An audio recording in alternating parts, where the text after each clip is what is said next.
एक गांव में एक बूढ़ी माँ और उसका बेटा रहते थे। उनकी हालत बहुत खराब थी। वे बहुत गरीब थे।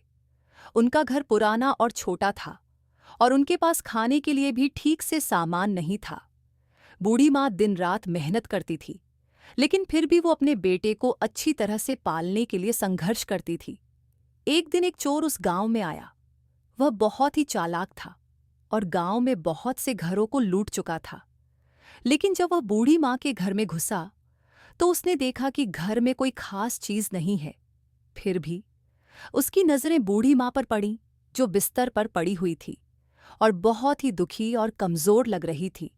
चोर ने सोचा, मैं तो यहाँ सोने और पैसे चुराने आया था, लेकिन इस बूढ़ी माँ की हालत देखकर मेरा दिल द्रवित हो रहा है। उसने धीरे से अपना चुराया हुआ सामान रखा और माँ के पास जाकर उसने कहा, तुम्हें क्या चाहिए माँ? तुम इतनी गरीबी में जी रही हो, क्या मैं तुम्हारी मदद कर सकता हूँ? बूढ़ी माँ ने जवाब दिया, बेटा, मुझे किसी चीज की जरूरत नहीं, बस मुझे और मेरे बेटे को भगवान का आशीर्वाद चाहिए।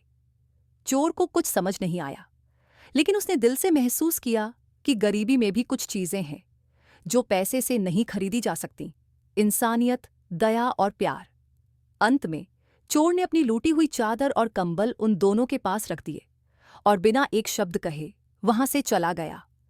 उसकी यह दया की भावना ने बूढ़ी माँ को सोचने पर मजबूर कर दिया कि इंसान का दिल सच में बहुत बड़ा होता है और कभी-कभी दूसरों की मदद करने से एक इंसान खुद भी बदल सकता है। अगर आपको वीडियो पसंद आए तो कृपया लाइक, शेयर और सब्सक्राइब करना न भूलें।